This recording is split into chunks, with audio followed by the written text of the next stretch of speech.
Bonjour à tout le monde. Donc, il y a une pensée qui m'est venue à l'esprit parce que le frère Joël était en train de louer le Seigneur.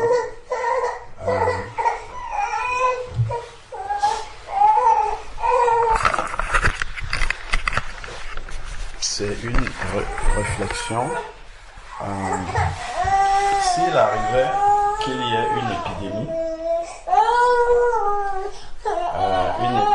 qui fasse un grand nombre de morts, de telle manière que nous soyons par exemple dans un immeuble comme celui-là, tous nos voisins sont décédés, jusqu'en bas.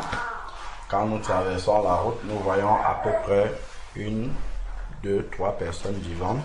Mais sinon, on traverse les corps. Quand on arrive au travail, tous nos collègues sont là, mais ils sont morts, ils sont sur leur bureau, ils sont morts.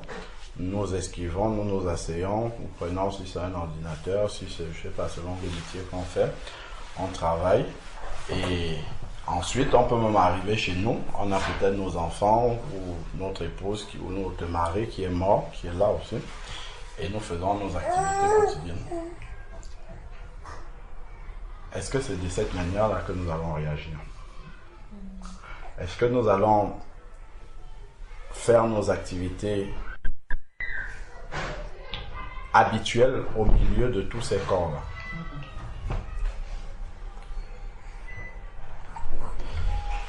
C'est vrai que même par rapport aux dispositions de santé publique, quand il y a des corps comme ça, on craint une épidémie, que l'épidémie, qu'il y ait une contagion, même des morts aux vivants. Donc, en général, l'État fait rapidement, quand on voit par exemple les grandes épidémies comme Ebola ou bien, je ne sais pas, les grosses épidémies qui touchent des pays entiers, ils font tout pour se débarrasser le plus possible des corps afin que que l'infection soit contenue et ne se propage pas de manière plus importante. Et il y a un verset dans la parole du Seigneur, justement, dont le frère faisait allusion.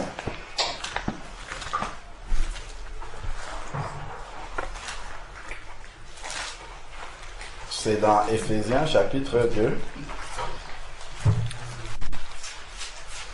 C'est un verset que nous connaissons bien. Mais la conscience de ce verset-là disparaît avec le temps.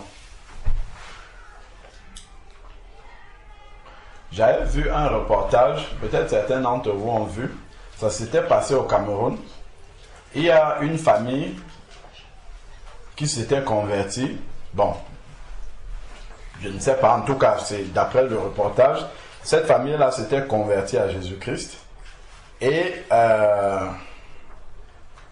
l'épouse du monsieur est décédée. Donc, il avait des enfants. L'épouse est décédée. Et en fait, ils disent que Dieu leur aurait donné une révélation disant que l'épouse devait ressusciter. Donc, ils n'ont pas enterré la femme. Ils l'ont gardée dans la chambre où elle dormait habituellement, dans la chambre. Et le mari venait se coucher à côté de son épouse décédée tout le temps. Jusqu'à ce que... Bon, ils ont pris des dispositions pour que la famille ne rende plus visite, ainsi de suite. Mais la famille, au bout d'un certain temps, je ne sais pas, ça a mis des mois, au bout d'un certain temps, a commencé à... Bon, déjà, c'est une famille qui s'était mise en retrait un peu par rapport au reste de la famille, étant donné qu'ils étaient convertis, on les taxait d'appartenir à une secte, tout ça. Et donc du coup, ils empêchaient la famille de venir chez eux.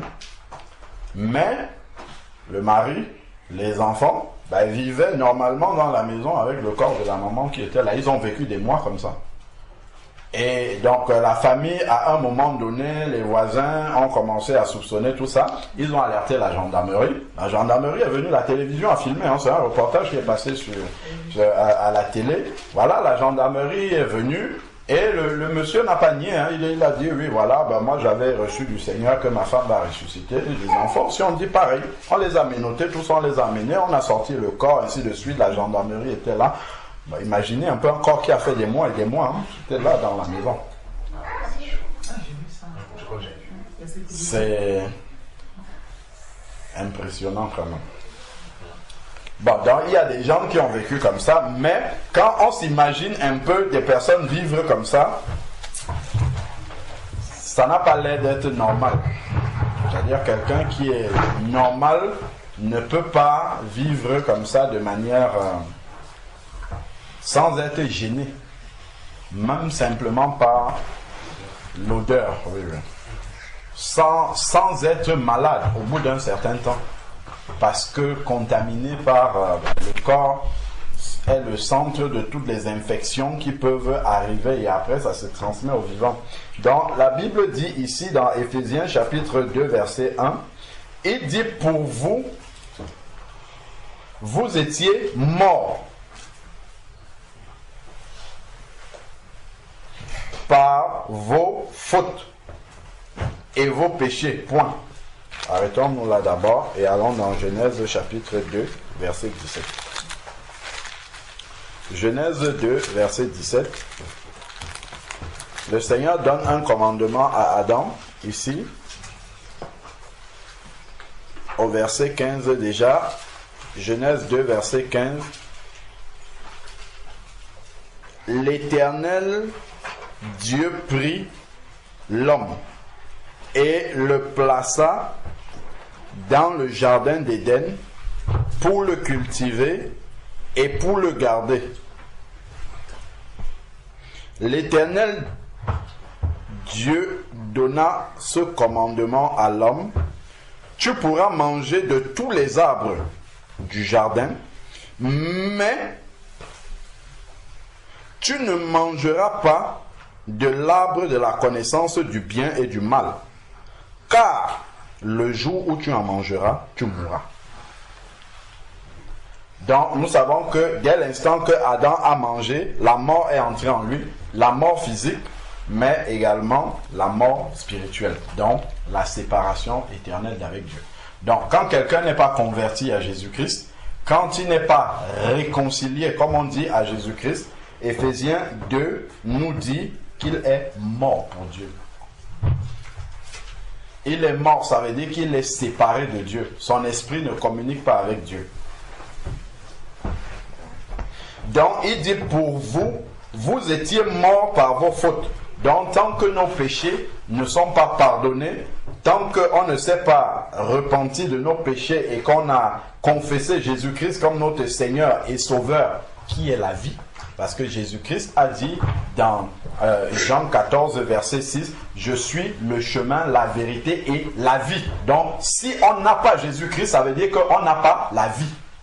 Donc, quelqu'un qui n'a pas la vie, par conséquent, est dans la mort complètement. Donc, si Dieu renouvelle notre intelligence et ouvre nos yeux spirituels, en fait, le monde dans lequel on est exactement celui que j'ai décrit au début. On a tous nos voisins qui sont morts. On a tous les gens qui sont en route là, qui conduisent des voitures, d'autres à vélo, tout ça, ils sont tous morts. Quand on arrive au travail, on travaille au milieu de la mort. Si on va même manger au restaurant avec nos collègues, nous sommes assis dans un cimetière en fait. Il n'y a que la mort comme ça partout autour de nous. Ce n'est que la mort qui est autour de nous. En fait, on a un problème, c'est qu'on a reçu l'évangile de manière intellectuelle. Et notre pensée n'est pas constamment renouvelée. La pensée des premiers disciples, des apôtres, était renouvelée. C'est pour ça qu'ils ne pouvaient pas se taire, en fait. Eux, ils avaient conscience qu'ils étaient dans un cimetière. Et si tu es dans un cimetière, il faut que tu te débarrasses de tous ces morts-là. Et pour se débarrasser de ces morts-là, c'est de les ramener à la vie en fait, parce que tu as reçu l'autorité, nous avons reçu justement le pouvoir de ressusciter des morts. C'est ce que le Seigneur nous a dit. Il nous a donné l'autorité de ressusciter des morts. Ce ne sont pas seulement les morts physiques, même les morts spirituelles. Bien sûr, c'est Dieu qui va les ressusciter, mais par comment dire, par l'intercession des saints, par le témoignage des saints, par l'évangélisation des saints, le Seigneur ramène à la vie ceux qui sont morts. C'est ça qui va ramener un peu de vie autour du cimetière dans lequel nous sommes. Donc les premiers disciples, eux, ils avaient conscience que partout où ils passaient, ça sentait mauvais, l'odeur de la mort, en fait. Et ils ne pouvaient pas vivre normalement dans un milieu comme ça, rempli de la mort. C'est difficile, hein? Moi, je n'arrive pas à rester comme ça avec mes collègues et manger à midi. Ce n'est pas possible. Parce que les conversations, tout ce que j'entends à longueur ça sent la mort, en fait. Ce n'est que la mort. Je ne peux pas supporter de rester comme ça. Si je ne peux pas m'asseoir et parler du Seigneur, je préfère m'isoler, rester seul. Parce que tout ça, en fait, quand j'entends les conversations, ça rappelle la mort seulement. Ça sonne la mort, en fait. C'est la mort partout. Quand tu vois les raisonnements, tu vois la manière, les conversations, tu vois comment le péché est devant. En fait, ça sonne la mort partout. Et en fait, on ne peut pas être à l'aise avec ça. On ne peut pas supporter de rester comme ça. Projetons-nous dans la mort physique. En fait, c'est parce que justement, nous marchons par la vue. C'est pour ça qu'on a besoin de s'imaginer d'abord comment physiquement ça serait pour se projeter spirituellement et voir la réalité des choses. Physiquement, on ne pourrait pas supporter de rester avec un mort. Comme le monsieur dont on parlait au début, là, rester avec la mort constamment comme ça. À longueur de journée, c'est la mort, on parle, c'est la mort en face, c'est les raisonnements de mort qui viennent. En fait, c'est ça, hein. C'est celui qui n'a pas le Seigneur, qui est mort, qu'est-ce qu'il peut produire? Les paroles de mort, les conversations de mort, les réflexions de mort, les projets de mort, tout en fait l'enfonce davantage dans la mort. Mais comment un vivant peut être à l'aise au milieu de ça? Ce n'est pas possible. C'est pour cette raison-là que, d'une manière naturelle, en fait, quand tu t'assois à côté de la mort, tu t'assois à côté de quelqu'un qui n'est pas converti, la première chose qui bout en toi, c'est que, quand est-ce qu'on arrive à parler du Seigneur? Ce n'est que ça. En fait, si ça ne vient pas, je ne sais pas. C'est que en fait, on s'est tellement habitué à l'odeur de la mort que finalement on vit avec la mort. On parle avec la mort, on peut même faire des conversations sur mais ayant oublié en fait que nous sommes vivants et lui il est mort en fait. On est pris dans cet engrenage-là en oubliant que en fait c'est avec un mort que nous sommes en train de parler. Mais ça, on ne pourrait pas le faire physiquement. Ce n'est absolument pas possible. Imagine un peu, tu vas à la morgue de je ne sais pas quel hôpital là, tu ouvres, on te montre les corps comme ça, tu sors les tiroirs, tu commences à parler. Les gars, comment vous allez... Non, vous avez vu le match du Barça hier, c'est pas possible. En fait, on ne pourrait pas faire ça. Mais c'est ça qu'on fait physiquement. C'est-à-dire qu'on entre dans des conversations, on est tellement emballé là-dedans qu'on a oublié qu'en fait, le plus important, c'est que lui, il est mort, moi, je suis vivant. Et tant que je le laisse comme ça, il reste dans la mort et moi, je suis dans la vie. Parce que si le Seigneur arrive là, à l'instant où nous sommes là, en train de parler, c'est là où la mort va se manifester, tout de suite. C'est là où on va voir que, oui, en fait, il est mort véritablement et toi.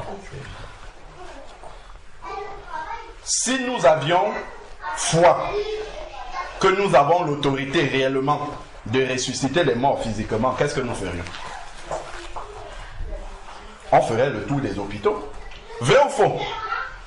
Annoncer, c'est où qu'il y a un deuil. On devait se partager les villes, même Paris ne serait pas suffisant. On devait se partager toutes les villes de la France. On arrive dans chaque hôpital, sortez les morts. C'est où qu'il y a des deuils là. On arrive, toi au nom de Jésus, lève-toi. Au nom de... C'est ça qu'on ferait. C'est si on avait réellement conscience qu'on a l'autorité de ressusciter les morts, on ne laisserait pas les gens dans le deuil autour de nous. On n'irait pas pleurer avec eux. On arriverait, on ressusciterait des morts pour que les gens soient dans la joie. Mais justement, non seulement nous avons l'autorité des morts physiques, mais surtout des morts spirituelles, parce que ça passe par nous en fait. Ça passe par bien sûr, Dieu peut appeler quelqu'un sans utiliser un être humain, mais c'est nous qui l'a laissé pour faire ça. C'est pour ça qu'il dit dans 2 Corinthiens chapitre 5 verset 16 et suivant, il dit qu'il nous a donné la parole de la réconciliation. Donc il faut la sortir, cette parole-là. Il faut sortir cette parole de réconciliation qui peut ramener quelqu'un à la vie ou tout au moins faire prendre conscience à cette personne qu'elle est morte. Parce que le drame, c'est que le mort ne sait pas qu'il est mort. C'est toi qui es vivant qui peut lui dire, toi tu es mort en fait. Ce n'est pas parce que tu es en train de parler, tu raisonnes, ainsi de suite, mais tu es mort. Parce que le mort ne peut pas dire je suis mort. S'il dit déjà je suis mort, ça veut dire qu'il est en vie. On est bien d'accord. Si un mort se réveille quelque part, vous allez vous voyez un corps, il se lève et dit en réalité je suis mort, ça veut dire qu'il n'est pas mort. Donc, ce n'est que celui qui est vivant qui peut dire « Ah, vous avez entendu que tel est mort ». Ce sont les vivants qui racontent que les autres sont morts. Les morts ne peuvent pas commencer à annoncer leur propre mort aux gens parce qu'ils sont morts. Donc, c'est ceux qui sont vivants qui peuvent venir dire déjà toi tu ne sais pas, mais en réalité tu es mort. Première chose. Et maintenant, Jésus m'a donné l'autorité de te ramener à la vie. Donc, voici comment on fait pour venir à la vie. C'est ça, et tu as la capacité, maintenant que tu sais que tu es mort. C'est ça la différence avec la mort physique. Maintenant que tu sais que tu es mort, Jésus te donne une opportunité de revenir à la vie. Et maintenant, il va ouvrir tes yeux pour que tu puisses regarder que partout là, il n'y a que le cimetière. Cimetière, partout où nous passons, ce n'est que le cimetière. Et justement, l'avancement du péché, la conscience de la grandeur du péché doit nous rappeler à quel point le monde est dans la mort, le monde dans lequel nous vivons. Mais nous sommes tellement habitués à l'odeur de la mort, en fait on a fini par se familiariser avec ça. On est devenu comme les morguiers. Un morguier est tellement familier. Si tu arrives, tu vois comment le morguier traite les corps, tu seras ébahi. Tu vas te dire, mais lui, il est déshumanisé complètement. On ne dirait pas que c'est des êtres humains qu'il est en train de traiter. Parce qu'il a un rapport à la mort qui n'est pas le même que nous. Lui, c'est son travail. Comme tu peux aller, je ne sais pas si tu travailles à l'usine, c'est comme ça. Lui aussi, c'est une usine pour lui. Taxi, il doit laver, il fait ce qu'il a à faire. Et après, il rentre chez lui. Il n'a aucun cas de conscience par rapport à la mort qui est là-dedans. En fait, nous sommes devenus comme des morguiers. Parce que la mort est autour de nous, mais on ne porte pas suffisamment la gravité dans notre cœur du fait que la mort est là et que nous avons une solution quand même pour ramener les personnes à la vie et qu'il faut faire quelque chose. Déjà, prier. Prions pour que Dieu nous donne les opportunités justement de dire aux morts qu'ils sont morts. Ensuite, que Dieu touche leur cœur, ouvre leur cœur. Et ensuite que nous ayons l'opportunité de parler avec eux et que Dieu agisse dans leur cœur d'une manière ou d'une autre. Que le Seigneur, il n'y a pas une seule manière de ramener un mort à la vie. Mais en fait, c'est surtout l'alerte par rapport au fait de s'habituer à l'odeur de la mort et de finir par faire avec. Ça, ce n'est pas normal en fait. Ça, c'est quelque chose qui n'est pas normal du tout. Ce n'est pas normal. Dans nos familles, on va arriver, tu vas arriver, les choses sont complètement mondaines, les gens sont dans les conversations mondaines et tu es à l'aise. En fait, ça ne doit pas être possible. Ça ne devrait pas. C'est parce qu'on s'est tellement, soit on reste trop avec les morts, le morguier c'est un peu le cas, il reste tellement avec les morts qu'il a fini par s'habituer à ça. Si tu es constamment avec les vivants, ce qui est le cas pour nous tous, le jour où tu arrives à la morgue, tu vois plein de morts, tu n'es pas dans un sentiment. Moi, j'ai été à la morgue quand ma maman était décédée, j'ai vu plusieurs corps là. En fait, tu n'es pas comme habituellement. Tu sais, il y a quelque chose qui se passe en toi, qui te rappelle que toi tu es vivant, eux ils sont morts, et il y a quelque chose qui ne va pas. Donc tu es dérangé en fait dans ce milieu-là. Donc effectivement, si nous ne sommes pas dérangés, soit nous sommes devenus comme le morguier, soit il y a un peu de la mort qui est déjà en train d'entrer en nous. Parce que quand un peu de la mort commence à entrer en toi, tu commences à t'habituer à ceux qui ont la mort en eux. Et ça, c'est ça qui est le plus dangereux en fait. Ça, c'est très, très, très dangereux. Parce que si tu es réellement vivant selon le Seigneur, dès que tu es au contact de la mort, il y a quelque chose qui va te déranger. Mais si la mort commence à te gangréner, voyez par exemple, quelqu'un qui est resté longtemps à l'hôpital, il n'est pas morgué, hein, mais il est resté longtemps à l'hôpital, dans une chambre commune où il y a plusieurs personnes. Les voisins, ses voisins de lit sont morts, plusieurs. La première fois, ça va le choquer, 2, 3. Après, il va finir par s'habituer de ce que les voisins meurent. Peut-être, il va même se préparer. Peut-être un jour aussi, ça va être moi, on va aussi m'amener. Donc, il va finir par s'habituer à la mort. Pourquoi? Parce qu'un peu de la mort a déjà commencé à le contaminer en réalité. Hein. Il s'est fait à l'idée que moi aussi, comme ceux qui sont autour de moi, un jour, ça va être mon tour, on va m'enlever aussi, quelqu'un d'autre sera à ma place et c'est comme ça. Donc il est plus près dans sa pensée de la mort que toi qui es dans le monde des vivants de tous les jours, qui est en dehors de ce milieu-là. Tu ne vois pas les morts, les gens mourir tous les jours. Donc lui, en fait, un peu de la mort a déjà commencé à travailler en lui et à préparer son esprit, à habituer en fait sa personne à la mort, parce que les gens meurent, ils voient, on ferme les yeux des gens devant lui, on vient les prendre, il y a des familles qui commencent à s'alarmer là. Il est habitué au deuil en fait, à l'image des personnes qui partent ainsi de suite. Même dans certains pays comme les nôtres, en fait, même les médecins, ils ne sont pas morgués, mais ils sont déshumanisés aussi. Parce que tellement habitués à voir les personnes mourir. Donc il faut vraiment que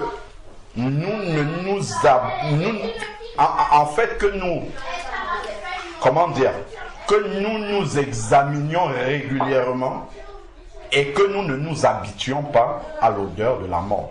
Et que nous ne fassions pas avec la mort comme si, en fait, je ne sais pas comment expliquer ça, comme si en fait c'était une fatalité. On doit vivre avec la mort, on doit tolérer la mort, on doit rester avec la mort, on est impuissant devant la mort, on est inefficace. Finalement, en fait, sinon finalement nous-mêmes nous ferons partie de la mort. Hein. C'est ça en fait. Si on est plus sensible à ça, là il y a un problème. Si on peut rester avec un païen comme ça, parler du début jusqu'à la fin, et ne pas bouillonner en nous, de ne pas avoir eu l'occasion de lui dire tu es mort, c'est qu'il commence à avoir un problème en nous.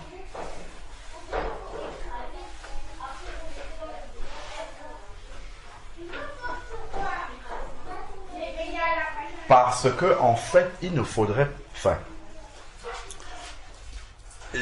quand le Seigneur dit allez faites de toutes les nations des disciples, quand nous évangélisions quelqu'un, il ne faudrait pas que nous le fassions comme un devoir en fait.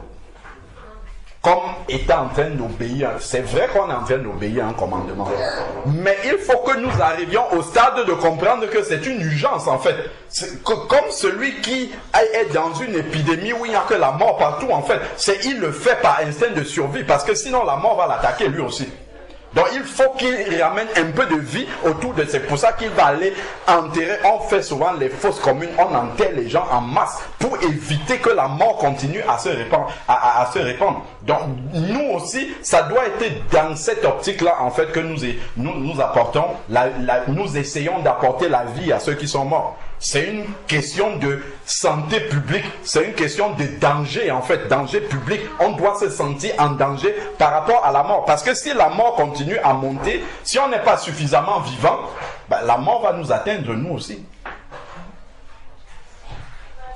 C'est pour ça que quelqu'un qui se convertit, quand la Bible nous dit dans 1 Corinthiens chapitre 15, je crois, verset 33, où il dit, ne vous y trompez pas, les mauvaises compagnies corrompent de bonnes mœurs. En fait, si tu es converti et que tu marches avec des inconvertis, tu es constamment avec la mort. En fait, la mort va finir par t'atteindre. C'est sûr et certain que si tu n'es pas... Parce que tu vas t'habituer à la mort. Tu vas devenir comme le morguier et finalement, l'odeur de mort qui tape tout le temps, après ça va commencer à t'infecter. Toi aussi tu vas tomber malade et après ça va être la mort. Et malheureusement, tu ne vas pas te rendre compte, puisque le mort ne sait pas qu'il est mort.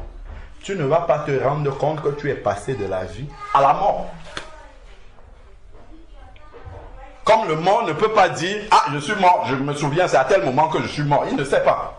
Il est mort. Donc, de la même manière, tu es vivant, tu parles, tu dis, après, tu vas rentrer dans la mort. Ça va commencer par le compromis, en fait.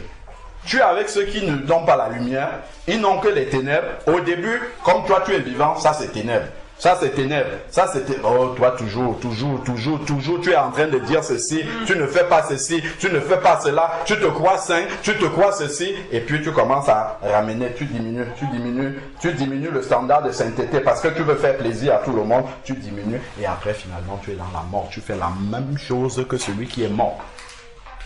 Là, en fait, ton esprit est en train de s'éteindre déjà. Parce que l'échelle de vie, tu dois vérifier ton échelle de vie avec ceux qui sont vivants, pas avec ceux qui sont morts.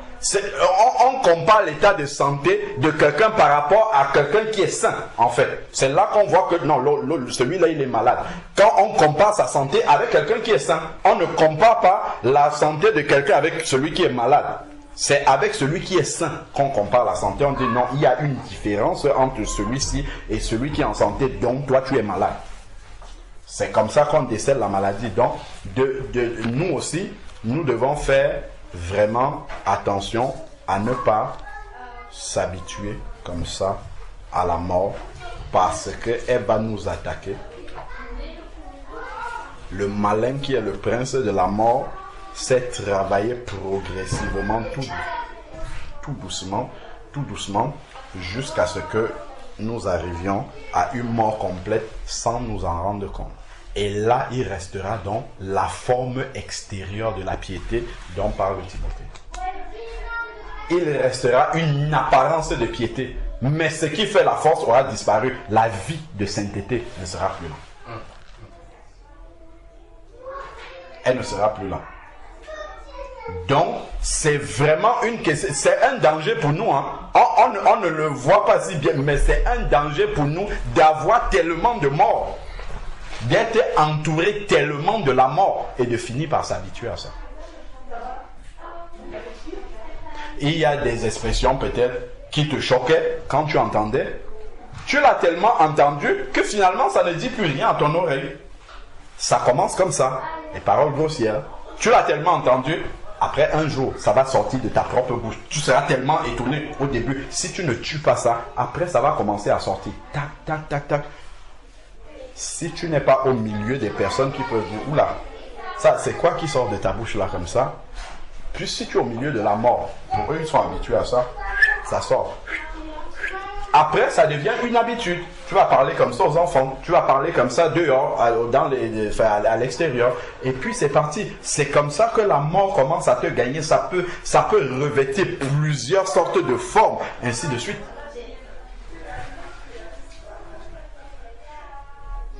Ah, le voisin va venir t'attaquer. Tu es tenté de te venger.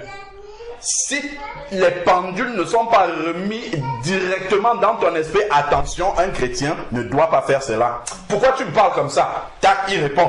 En fait, tu as oublié que c'est avec un mort que tu es en train de parler. Lui, il t'envoie la mort et progressivement, tu entres dans la mort avec lui. C'est si quelqu'un qui est vivant qui arrive, mais sœur Adèle, qu'est-ce que tu es en train de faire? Est-ce que tu ne te rends pas compte qu'en face, c'est un mort? Comment tu peux discuter avec lui comme ça, te prendre la tête, essayer, est-ce que tu peux raisonner un mort? Le mort est mort, quel raisonnement tu vas lui montrer? Tu ne peux pas arriver à raisonner quelqu'un qui est dans la mort. S'il ne passe pas de la mort à la vie, tu ne peux pas le raisonner. Donc il n'y a pas à le raisonner avec de belles paroles, ainsi de suite. Tant qu'il n'est pas venu à la vie, il ne peut pas entendre ça. Lui, son langage, c'est celui de la mort. Et si tu ne fais pas attention, faut que tu franchis la ligne comme ça, tu rentres là-dedans, parce qu'on a une partie de la mort qui habite en nous. Attention, la chair, c'est la mort. La chair qui vit en nous, c'est la mort. Donc, et c'est une mort qui est toute prête à se manifester à chaque fois. dès qu'on lui donne un peu d'opportunité comme ça, dès qu'on ramène un peu de mort de l'extérieur, ça réveille la mort qui est en nous. Ben, c'est comme la colère. La colère, c'est la mort qui est en nous, en fait. Hein. Il suffit juste qu'une parole mauvaise entre dans cette oreille-ci, n'est pas filtrée par le Saint-Esprit, ça touche la mort qui est déjà en nous. Il n'y a que la mort qui commence à se manifester.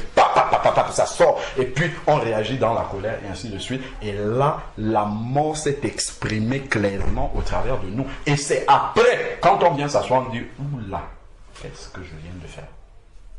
Normalement, vivant, je ne suis pas censé réagir comme ça, comme un mort.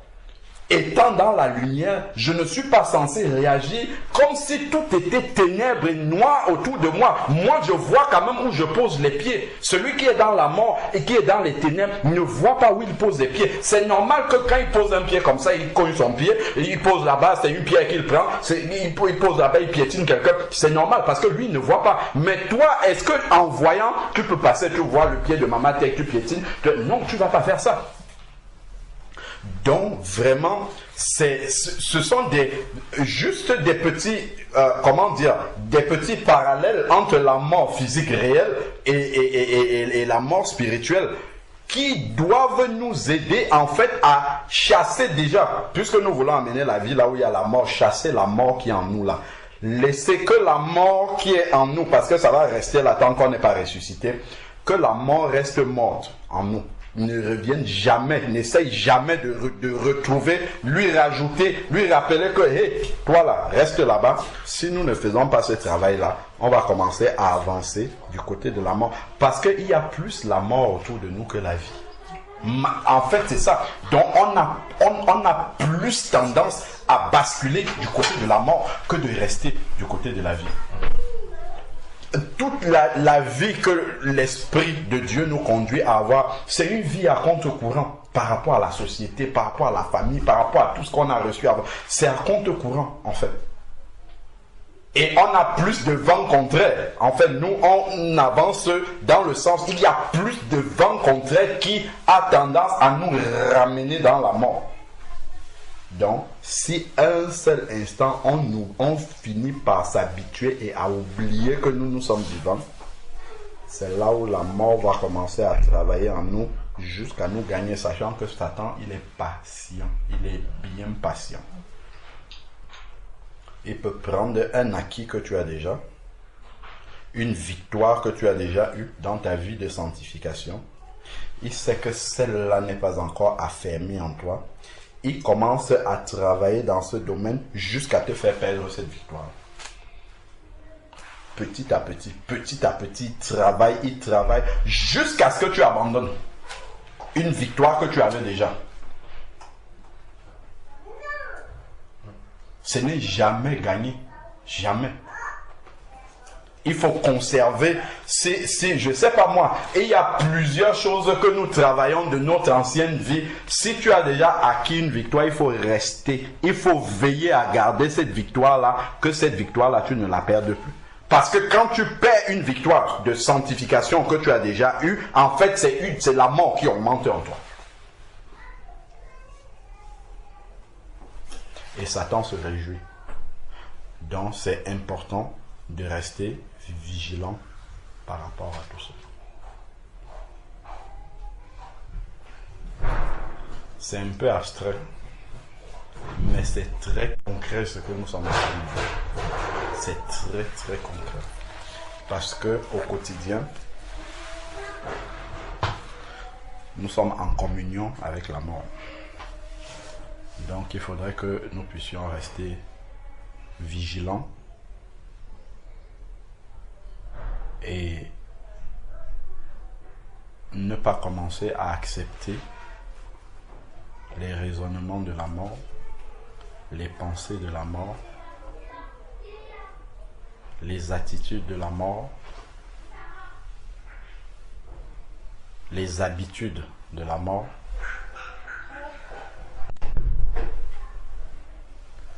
Il ne faut pas accepter ça. Il ne faudrait pas accepter. Quand Jésus vient, par exemple, au milieu des prostituées, quand il vient au milieu des péagers, il vient pour un travail. Et il ne vient pas pour leurs beaux yeux. Et il est centré sur ce travail. Quand il accepte d'entrer dans la maison de Simon le pharisien, il est là pour un travail. Et dès que la fenêtre s'est ouverte, quand Marie de Magdala est arrivée, elle a versé de l'huile et tout ça, elle a commencé à essuyer avec ses cheveux. Tout de suite, on voit Jésus, on voit pourquoi il était chez Simon. Il commence à dire, Simon, je suis entré ici, toi tu n'as pas fait ça, tu n'as pas fait ça, tu n'as pas fait ça. Mais elle n'a cessé de faire ça. En fait, Simon, toi tu es mort. C'est ce qu'il est en train de lui dire. C'est pour cette raison-là qu'il était là-bas. Il n'était pas pour autre chose. Il est venu pour amener la vie. C'est comme cela qu'un enfant de Dieu doit marcher aussi. Si je me retrouve au milieu de la mort, c'est pour amener la vie. C'est pour amener la lumière. Si je n'ai pas ce travail-là à faire, je n'ai rien à faire là-bas. Donc, quand je vais au contact de la mort, je dois déjà prier, Seigneur, je sais que la vie est en moi. Même donne-moi une opportunité de pouvoir ramener cette vie-là. Donne-moi une opportunité de pouvoir ramener la lumière. Parce que tu es la lumière du monde. Et il ne faudrait pas que la lumière qui est en moi éclaire sous le boisseau. Il faut que ça soit posé là et que ça éclaire tout le monde. C'est ça le but. Donc nous devons vraiment rester vigilants par rapport à ça. Comme l'apôtre, je crois que c'est l'apôtre Pierre qui dit qu'il ne se lasse de nous rappeler les mêmes choses. En fait, si on ne nous rappelle pas ça, si on ne se rappelle pas ça nous-mêmes, en fait, la contamination ou la contagion, elle se fait de manière, en fait, presque inconsciente. On va se retrouver comme ça, à avoir une vie de mort presque en étant encore vivant. Et ça, c'est très dangereux.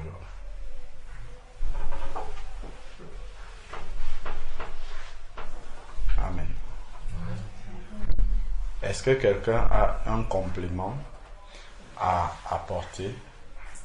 Un témoignage surtout? Parce que ce que nous sommes en train de dire là, ce sont des aspects vraiment concrets et pratiques de notre vie avec lesquels nous serons confrontés jusqu'à ce que nous partons de la terre en fait. Nous serons toujours confrontés à ça parce que c'est pour cette raison-là que Jésus nous laisse encore sur la terre. Et il y a deux choses qu'il fait. Un, c'est de nous perfectionner pour qu'on atteigne la stature parfaite de Christ, pour chasser tout ce qu'il y a de mort en nous. Et puis de deux, de ramener la vie à ceux qui sont morts. Ce sont les deux seules raisons pour lesquelles nous sommes là. S'il n'y avait pas ces deux raisons-là, il n'y a rien qui justifierait qu'un enfant de Dieu soit encore sur la terre. C'est parce qu'il y a encore trop la mort sur la terre que le Seigneur nous laisse là pour que nous puissions dire aux morts, tu es mort. Je connais quelqu'un qui est la vie et qui peut te donner la vie. Et que nous-mêmes, nous puissions grandir davantage pour atteindre la stature parfaite de Christ. Amen. Je vais dire quelque chose. C'est que... En fait, ce que nous constatons dans le monde, c'est un message que nous n'arrivons pas, un message qui est un peu codé pour nous, pour l'Église. Je vais nous prendre un exemple.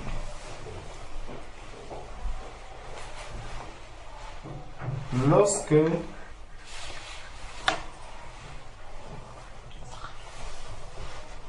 un païen, donc un mort, lorsqu'un mort voit, bon, prenons un peu l'exemple dans la mer. Le poisson qui voit un requin qui est mort, pour le crocodile, la première idée qu'il aura, c'est de faire quoi? C'est d'aller le manger, n'est-ce pas? Donc, il reconnaît que celui-là est un mort et il se dirige vers lui pour le détruire davantage. Maintenant, nous, les humains, quand un mort voit un autre mort, les morts se reconnaissent. Ils se reconnaissent forcément. Il sait que celui-ci est comme moi, donc nous allons bien nous entendre. Ils seront des amis, ils vont... Là, on parle bien de la mort spirituelle. Et leur langage, ils vont s'entendre dans le langage, ils vont s'entendre dans les loisirs, ils vont s'entendre dans les projets, bref, dans la vie commune, dans la vie de tous les jours, ils vont forcément très très bien s'entendre. Et ils reconnaissent aussi au milieu de quelqu'un qui est différent. Et donc, quand un être humain voit un autre être qui est différent, deux choses. Soit il n'a pas la nature humaine, soit c'est un être qui s'est mis à part. Et donc, il y a plusieurs manières de s'approcher de cet être qui est mis à part. Il peut s'approcher de toi par les persécutions, pour que lorsqu'il va te persécuter, à un moment, il finira par percer le mystère. Pour comprendre, donc quand on le voit même calme là et tout, en fait, il cache quelque chose, c'est que c'est quelqu'un qui est plus mort même encore que moi. Parce que la mort a des phases. Quelqu'un qui ferme les yeux maintenant, on vient, on prend le pouls, il est fini. Si on le couche là, moi aussi je me couche à côté de lui, il n'y aura pas de différence. Moi je suis en train de dormir, un autre est couché à côté de moi, il est décédé. Dès que quelqu'un entre là, il dira, j'ai trouvé deux personnes en train de dormir, là ou dans la maison. Pourtant lui, il est décédé. Les jours passent, nous sommes là en train de dormir tous les deux. À un moment donné, on va voir que tout son corps déjà devient raide. Le mien peut encore bouger. Mais si nous sommes tous couchés, la différence ne se voit pas encore. Donc, la mort a une phase progressive. Et c'est comme ça que les signes visuels de la mort n'arrivent pas du jour au lendemain. Pour voir que tel est mort, ce n'est pas du jour au lendemain. C'est pour ça que quand quelqu'un décède, on va apporter, certains viendront prendre le pouls, certains... Donc ce n'est pas visible. On ne voit pas que tel est décédé juste en le regardant comme ça, non. Si tu regardes, tu vas prendre toutes les personnes qui dorment pour des morts. Donc on prend le pouls, on va apporter des appareils pour venir vérifier, on regarde dans l'œil, on regarde est-ce que le sang circule, est-ce que le cœur bat encore. Donc tous ces organes-là permettent d'identifier le mort. Donc la mort, en fait, on peut être debout, croire vraiment qu'on est encore vivant alors qu'on est déjà bien mort, bien avancé dans la mort. On est déjà bien avancé jusqu'au moment où c'est peut-être des mois que ce corps-là va commencer à pourrir. Encore que si on le prend, on le met à la morgue, il ne va plus pourrir. S'il est bien conservé à la morgue peut être l'environnement dans lequel on vit. Donc s'il n'y a que les ténèbres, et ça, c'est le danger que peut avoir soit un frère ou une sœur qui est marié à un homme converti, qui vit dans un milieu où il n'y a pas de communion fraternelle. C'est quelqu'un qui est vraiment dans la mort, dans des tiroirs avec les autres morts. S'il ne fait pas attention, il peut être dans un état de putréfaction très avancé mais interne. Or, à l'extérieur, il continue de tenir la Bible en main. Il continue même de chanter « Dieu est grand, Dieu est bon ». il va continuer à le faire. C'est pour ça qu'il faut faire très attention. Ce n'est pas à l'œil nu qu'on va voir un mort. Le début de la mort, ce n'est pas à l'œil nu. Il y a des organes. Est-ce que mon cœur que j'ai là, quand je vois, et la preuve, vous voyez souvent des bien-aimés qui sont parfois éloignés. Quand celui-là parle de la communion fraternelle, il dit, oh, je veux la communion fraternelle. Dès que cette communion fraternelle arrive, donc on apporte l'appareil maintenant, on pose l'appareil. Dès qu'on pose l'appareil, les premiers signes, on dit, ah, le pouls est parti depuis. C'est pour ça qu'il y a des frottements. Quelqu'un qui était tout seul, qui vivait tout seul, sans communion fraternelle, dès qu'on lui apporte la communion fraternelle, c'est l'appareil de mesure. Dès que cet appareil se pose sur toi, on dit le cœur ne bat plus. C'est des cris qui commencent. Ma soeur là, elle n'a pas d'amour. Mon frère là, il est comme ça. Et les paroles même, quand tout ce qu'il voit sur moi, il a des choses à redire. Il veut critiquer mon avis, il veut critiquer mon ceci. En fait, c'est que le pouls a disparu. On regarde maintenant, est-ce que le cœur bat encore fort? On se rend compte que non, même le cœur là, il est en train de partir.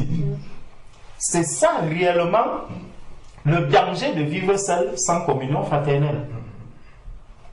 C'est vraiment la mort. Et donc, les collègues, mon voisin viendra vers moi, pourquoi? Justement pour tester.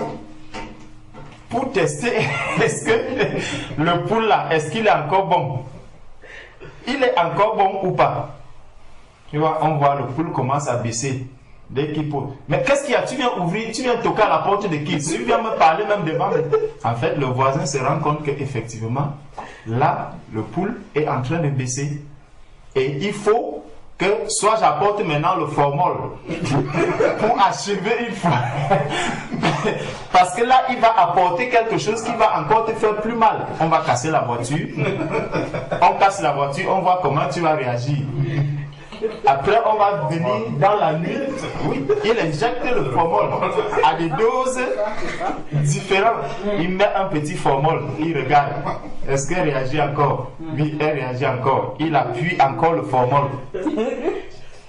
Et ça, au fur et à mesure qu'il injecte le formol, si maintenant tu as la parole du Seigneur qui dit que même si je bois du poison, même s'il y a le poison qui entre en moi, je ne peux pas mourir. Amen. Il va apporter son formol, tu restes vivant. Amen. Amen.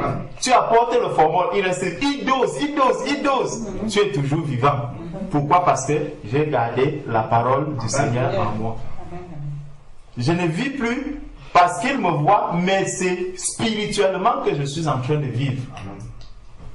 Je fais confiance à la parole de Dieu. Donc, il y avait une histoire quand le frère était en train de parler. D'abord, il y a deux choses. De la patience. Quand on regarde l'histoire de Caïn et Abel, le Seigneur n'a pas dit à Caïn que le péché fait du bruit devant ta porte. Ce n'est pas ça qu'il lui a dit. Il a dit le péché est couché. Le péché est couché tranquillement devant ta porte. Donc lui, il ne fait rien. Il est là, il attend. Comment il va réagir? Comment elle va réagir? Il est là. Et le Seigneur lui a dit, si tu laisses la porte, il va entrer. Directement, il est couché. Mais dès que tu ouvres, il va entrer. Donc tu as quelque chose à faire. Domine. Amen. Il dit domine. Domine sur la mort qui est là autour de toi. Il faut dominer sur cette mort. Ne laisse pas la mort venir t'envahir avec ses idées, venir te persuader de ses idées. Parce que les idées que la mort apporte, en fait, c'est pour que tu sortes de la vie et que tu te couches personnellement dans le cercueil et qu'on vienne enfermer le cercueil. Donc tu achètes le cercueil, tu poses là, tu te couches à l'intérieur et tu appelles des gens, venez fermer. Venez fermer, je ne veux plus vivre, venez nous fermer. On s'enferme nous-mêmes dans les cercueils. Beaucoup de chrétiens s'enferment eux-mêmes dans les cercueils. Parce que tu vas t'engager soit dans un projet ou dans une histoire qui n'a ni tête ni queue. Et puis à un moment, Dès que ça va arriver, imaginons un instant, tu vas maintenant, tu achètes une belle voiture, neuve. Tu prends même le crédit. Dès que tu arrives là, tu te gares. Un enfant regarde. Ah, le frère a garé sa voiture. Il apporte un fer, un tournevis. Il écrit Jésus en gros. Il écrit Jésus en gros caractère sur ta portière. Il écrit devant, il écrit derrière. Dès que tu vas arriver, tu ne verras même plus que c'est Jésus qu'on a écrit dessus. Tu vas t'enflammer. Pourquoi tu allais acheter une voiture neuve? Si c'était une vieille voiture, tu allais déjà voir que, gloire à Dieu, on reconnaît que je sais Jésus. On est venu écrire Jésus sur ma porte. Tu n'iras même pas voir un taulier. Tu vas laisser ça là. Mais parce que tu as cherché une voiture qui est neuve, tu as voulu faire comme les autres, tu as acheté ton cercueil, tu as posé. Maintenant, on vient donc te fermer. Tu appelles les enfants que venez me fermer dans le cercueil. C'est ça. Il y a beaucoup de choses que nous faisons qui sont des cercueils dans lesquels nous-mêmes nous enfermons. Et le diable va utiliser tous les moyens possibles pour que toi-même, avec ton propre argent, tu achètes ton cercueil. Il va te dire que non, ce n'est pas moi qui vais acheter le cercueil, c'est toi-même qui iras acheter ce cercueil-là. Mais si tu gardes la parole du Seigneur, tu vas dominer sur lui. Donc, il y avait ce cas. Et maintenant, quelqu'un d'autre qui a rencontré Jésus dans Luc 8, le fou de Gadara, qui vivait où? Dans le cimetière. Regardons, quand on vit dans le cimetière, est-ce que nous sommes donc différents de lui d'abord? Parce que dans la Bible, c'est de cet homme qu'on nous parle qui était un être vivant, mais qui vivait dans le cimetière. Et il ressemblait à qui? Prenons un peu Luc 8. Dans Luc 8, on nous dit: ils abordèrent dans le pays des Gazaréniens, qui est vis-à-vis de la Galilée. Lorsque Jésus fut descendu à terre, il vint au-devant de lui un homme de la ville qui était possédé. On l'appelle un homme de la ville qui était possédé de plusieurs démons. Depuis longtemps, il ne portait point de vêtements et avait sa demeure non dans une maison, mais dans les sépulcres. Donc, il vivait dans les sépulcres. Donc, nous aussi, aujourd'hui, nous vivons dans un bel appartement et tout, mais autour de nous, on nous dit que il n'y a que des morts. C'est tout un cimetière. Donc, nous sommes en train de vivre exactement dans un cimetière. Tu vis dans un cimetière. Et celui qui vit dans le cimetière, qui ne va pas faire la distinction, qui ne va pas distinguer entre mon voisin qui est mort, ma voisine qui est morte, tous ceux qui sont là autour de moi qui sont morts, et peut-être un voisin aussi qui est là, bien qu'il soit mort, mais qui de temps en temps ouvre les yeux parce qu'il voit le poids de la vie qui est tellement difficile. Mais de temps en temps, il ouvre les yeux, il se dit: oh, est-ce qu'il y a quelqu'un qui pourra venir à mon secours? Si je n'ai pas les yeux ouverts, je vais confondre tout ce monde-là. Et je n'aurai même pas à discerner ni à voir que, hey, celui-ci, on a lancé une bombe ici, tous sont décédés. Mais je vois quand même celui-ci, c'est comme si ses paupières bougent. C'est comme si ses paupières bougent. Il faut que je lui vienne au secours. Donc, nous pouvons être dans un cimetière des gens qui ne sont pas encore enterrés, parce que tous ces morts qui sont autour de nous ne sont pas encore enterrés. Ils ne sont pas encore enterrés. Et il faudrait donc que l'on soit vigilant et que l'on puisse regarder vraiment comment je vais regarder. Est-ce que c'est avec les yeux de la chair? Il faut que je prie. Que je prie pour mes voisins, que je prie pour tous ceux que je rencontre, que je prie pour mes collègues. Gloire à Dieu, parce qu'aujourd'hui, on a commencé à prier pour nos voisins, on a prié pour nos collègues dans la louange. Donc, il faut prier beaucoup pour cela, pour que le Seigneur m'ouvre les yeux, afin que ceux qui sont là et qui voient ce que nous sommes en train de faire, parce que quand quelqu'un est couché, quand il ouvre les yeux, qu'est-ce qu'il fait? Il s'attend à ce que quelqu'un lui vienne au secours. Il s'attend à ce que quelqu'un lui vienne au secours. Et s'il voit donc que tu ne lui viens pas au secours, qu'est-ce qu'il va faire? Il viendra toquer à ta porte. Qu'est-ce que tu fais même là-bas dedans? Tu fais du bruit. Ton bruit là me dérange. Il veut que tu ailles. Tu lui dises vraiment, bonjour voisin. Aujourd'hui, je suis en train de prier. Est-ce que vous pouvez venir à la maison? J'ai organisé un petit barbecue. J'aimerais manger ce barbecue avec vous en priant. Mais vous croyez même en Dieu? Ceci, vous commencez à parler, vous commencez à causer. C'est pour ça que le voisin vient toquer à la porte. Si tu manges seul les barbecues, si tu manges seul les poulets, tu fermes la porte.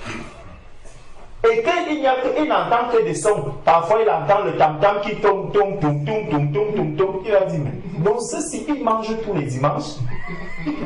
Ils font la fête tous les dimanches. Et moi, je suis son voisin le plus proche. Je vois les gens venir de loin pour venir manger avec elle. Donc, c'est ton bruit. Il faut donc que tu encercles ton bruit, que tu le fermes, qu'il ne traverse pas chez moi. S'il traverse chez moi, je viendrai toquer pour te dire. C'est un signal qu'on te lance. Que ma soeur, ne mange pas seule.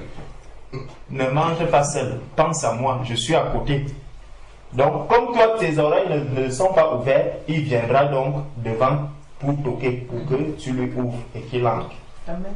Donc, c'est un signal qu'il t'envoie. Le fou de Gadara, il était là. On nous parlait, on nous dit qu'il marchait nu. Aujourd'hui, avant de venir, j'ai partagé avec quelqu'un et la personne me disait, vraiment, je prie le Seigneur pour qu'il me brise.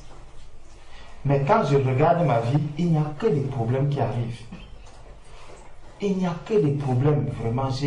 J'ai énormément de problèmes avec les gens de ma famille, avec tout le monde.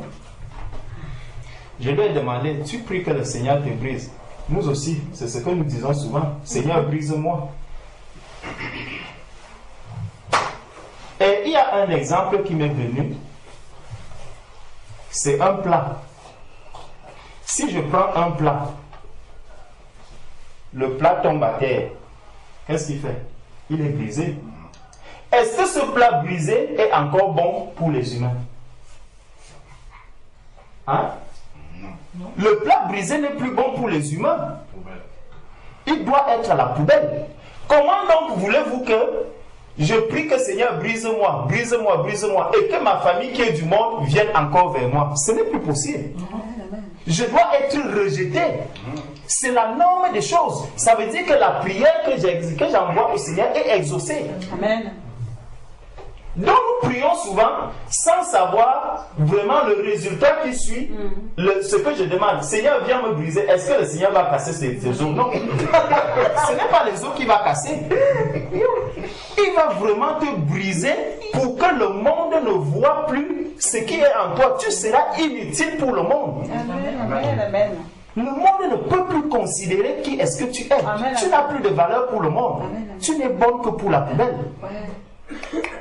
Et c'est dans cette poubelle donc que le Seigneur, lui, il te ramasse parce que c'est celui qui a fabriqué le plat. Lorsqu'il va donc le recycler, c'est lui qui sera, ah, ça c'est le verre. Et ce verre-ci, je dois le prendre pour le recycler afin de lui donner une bonne forme. Amen. Alléluia. Il va lui donner maintenant une forme qui convient à ce verre que le monde a rejeté. Amen. Christ a été rejeté par les hommes, brisé, totalement brisé. Amen. Si le monde t'accepte encore, tu vis dans un cimetière. Si le cimetière t'accepte, c'est que tu as la forme qui convient au cimetière. Amen. Le monde doit te rejeter. Donc nous prions, Seigneur, brise-moi, brise-moi, brise. Voilà le résultat du brisement.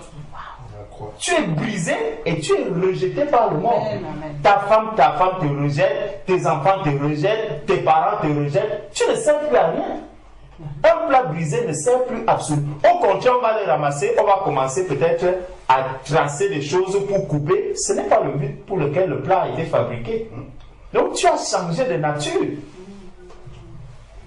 Et souvent on entend que nous sommes devenus une nouvelle création. C'est ça la nouvelle création que nous sommes devenus. Ce n'est plus pour avoir la même utilité, le même usage que j'avais avant. Non, ce n'est pas ça. L'usage doit changer. Et donc, qu'est-ce que le Seigneur va faire? Parce que justement dans la prière de la personne, elle me disait, j'ai deux choses. Je demande, Seigneur, brise-moi. La deuxième chose, c'est que fais de moi vraiment que je sois comme l'argile dans les mains du potier, afin que tu me donnes la forme que tu veux. Je lui dis, mais ma soeur, ta prière a été exaucée. Amen. Tu es rejeté du monde et maintenant le Seigneur est en train de te former donc pour le corps du Christ. Il te donne une forme qui sera utile uniquement pour le corps du Christ. Ce n'est plus pour le monde que tu vas servir. Tu sais que la vie d'un enfant de Dieu maintenant, c'est pour le service du Seigneur. Il dit que nous faisons toutes choses pour l'édification du corps de Christ. Amen. Amen. Comment je suis donc né de nouveau, mais je demande, Seigneur, vraiment, il faut que je sois utile à ma famille qui est dans le monde. Tu peux même être utile à cette famille, mais cette famille, sache qu'elle va te rejeter. Amen. Tu n'as pas la forme qu'il veut. Amen. Amen. Amen, Seigneur. Si tu n'as pas la forme du monde, le monde ne peut pas t'accepter. C'est ça le brisement que nous demandons. Voilà le résultat du brisement. Tu es brisé, c'est fini. Brisé définitivement. Sauf si toi-même tu repars à la poubelle, tu ramasses, tu achètes la colle. Là, tu remets la colle, beaucoup de personnes le font. Et beaucoup de chrétiens, quand tu commences à te compromettre, tu vas prendre un morceau, tu colles. Après, les jours arrivent, tu colles encore l'autre. Tu colles. Là, tu as un plat qui était brisé totalement, mais à qui tu as redonné toi-même ta forme, tu viens le poser là.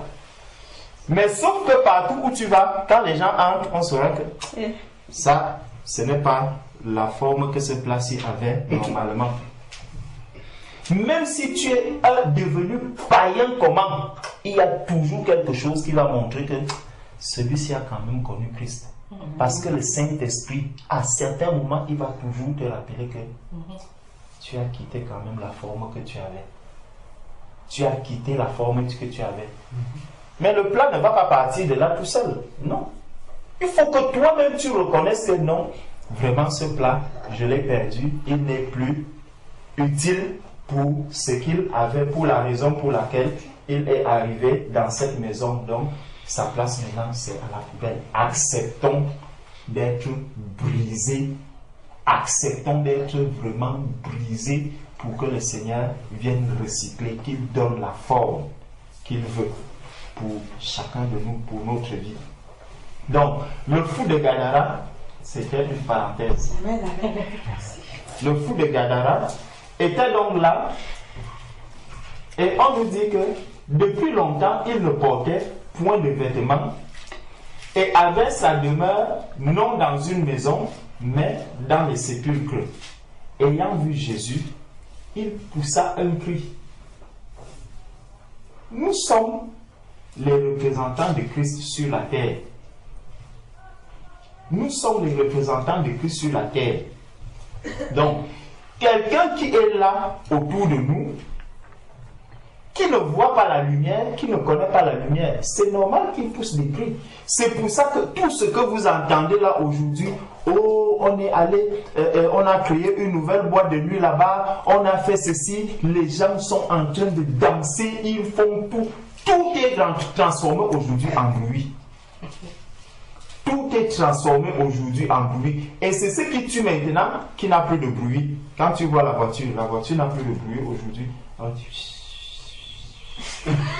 Viens te placer devant, tu seras surpris que, ah, je suis mort. Qu'est-ce qui t'a tué? C'est une voiture. Mais je n'ai pas entendu le bruit, non. Ce qui tue n'a plus de bruit. Mais c'est les morts qui font le bruit maintenant. Tous ces morts, et on multiplie. Un lieu où on va créer des jeux d'enfants, quand les gens... On crée un film. Quand le film est en action, quand les gens viennent poignarder d'autres, voilà le cri des morts. Tu vas aussi retrouver dans une salle de cinéma, tu vois un vivant. Il dit, je suis chrétien, mais il est là, assis. Quand les morts crient, ils crient ensemble, ils lèvent les mains ensemble. On arrive au stade. Qu'est-ce qui se passe dans le stade? C'est la sorcellerie. Tu vois un enfant de Dieu, il a marqué, il gagne maintenant 40 milliards. Non, il a signé son contrat, c'est 240 milliards. Tout ça, c'est des cris. Parce que quand on va donner à quelqu'un 10 000 ou 2 000 euros, ça ne va pas faire des cris. Il faut quelque chose qui apporte un cri. 50 milliards. Ouais! Vous avez entendu qu'elle a signé le contrat, son contrat maintenant, c'est 45 milliards. Non, moi je connais l'autre, 60 milliards. Tout ça, c'est des cris. C'est des cris, les cris de perdition. L'Église doit être vigilante. Quand on entend tout ça, que tout cela nous enseigne. Le cri de la mort, les morts qui sont là autour de nous sont en train de crier. Vous voyez des jeunes qui traînent, quand ils mettent la musique, ils mettent à fond. Ils crient. Les gens ne dorment même pas. Il faut que la police vienne.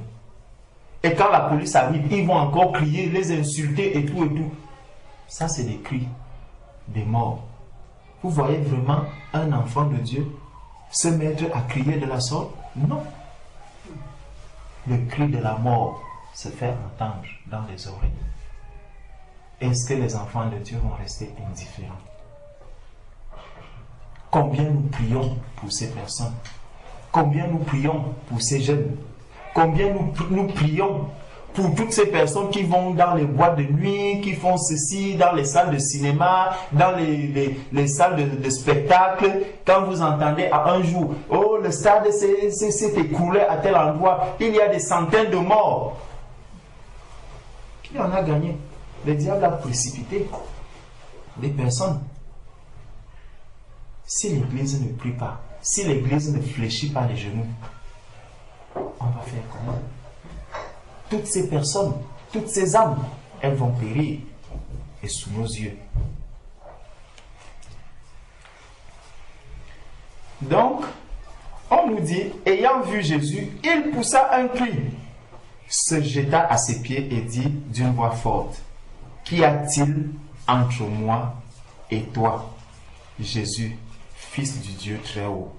Je t'en supplie, ne me tourmente pas. Ne me tourmente pas. Vous pensez vraiment que quand un saint est quelque part et que tes collègues ne t'aiment pas, tous ceux qui tes voisins ne t'aiment pas, c'est parce que tu les tourmentes, même dans le calme. Dans le calme, tu les tourmentes. Nous tourmentons ceux qui sont autour de nous qui n'ont pas le Seigneur. Nous devons en être conscients. Et pour que celui-là ne soit plus tourmenté, il faut que tu fasses quoi? Que tu lui tendes la main. Que tu lui dises que vraiment, l'état dans lequel tu es, j'étais aussi comme toi. Mais voici l'état dans lequel je suis passé. Je ne connaissais pas Christ. Christ m'a donné la vie.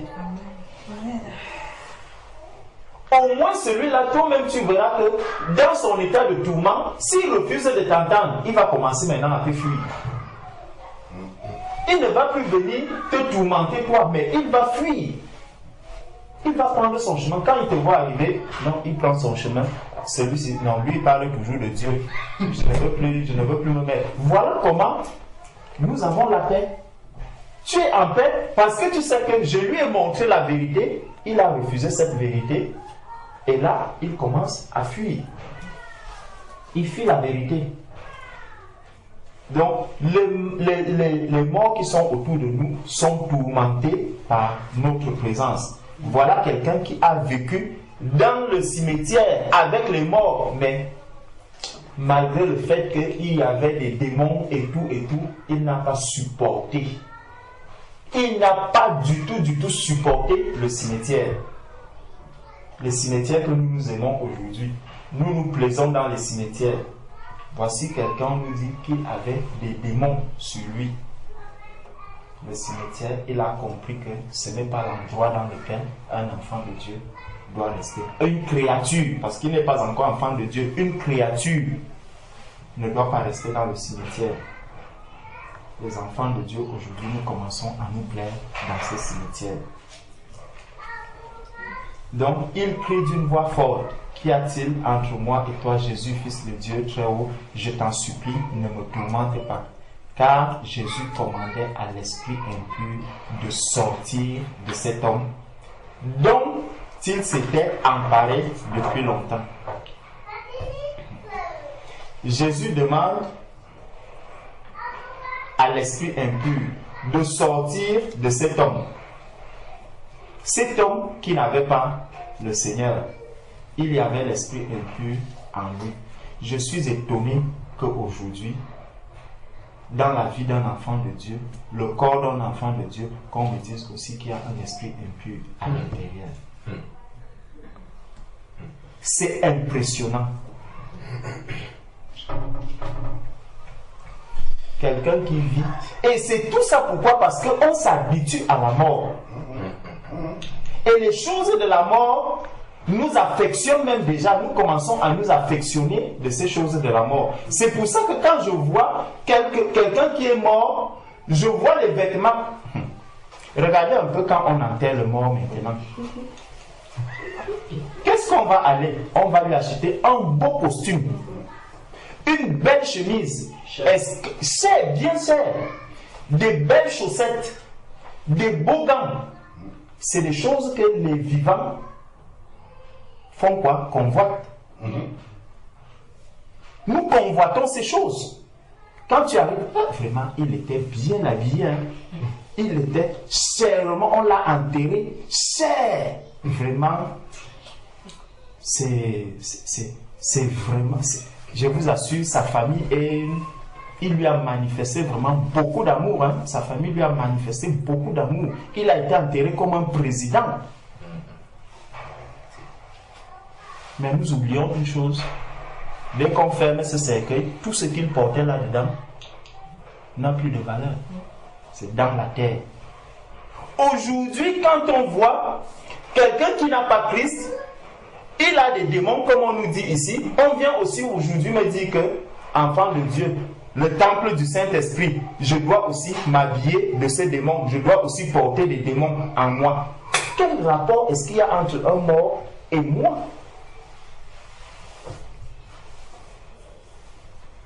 Comme le malin, le mort s'habille, il porte tout ce qu'il y a de la mort. Moi aussi, je veux porter les mêmes choses que le mort. Non. Un enfant de Dieu, le corps, le temple du Saint-Esprit, il n'y a aucun rapport. Ici, c'est un enfant, une créature de Dieu qui ne connaît pas encore Christ. Il vient maintenant à Christ et dès qu'il arrive à Christ, la première chose que Christ commande à cet esprit que sort. C'est ça. Tu ne peux pas venir à Christ et avoir des démons en toi. Non, c'est impossible. Ou tu viens à un homme. Ce fou de Gadara, il avait des hommes autour de lui. Il s'approchait des hommes, il s'approchait de tous ces hommes. Avec ces démons en lui, oui, il faisait toutes ces choses. Dès qu'il s'est approché de Christ, Ce n'est pas lui qui a dit, quand on lit ici, ce n'est pas lui qui a dit au démon que sortez. Tu t'approches de Christ, tu arrives en Christ, Christ enlève cela. Amen. Amen. Christ enlève cela. C'est le Tout-Puissant, c'est pour ça qu'il est venu sur la terre, pour délivrer ceux qui étaient détenus captifs. Amen. Amen. C'est ce que Christ a accompli.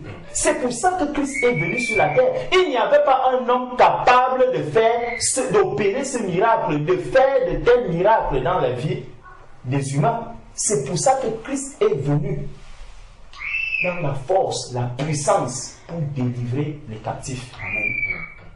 Pour déchaîner ceux qui étaient enchaînés. Pour ouvrir les portes des prisonniers.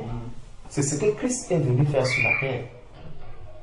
Quand aujourd'hui, nous envions encore les vêtements qu'on porte sur les morts, sur les cadavres.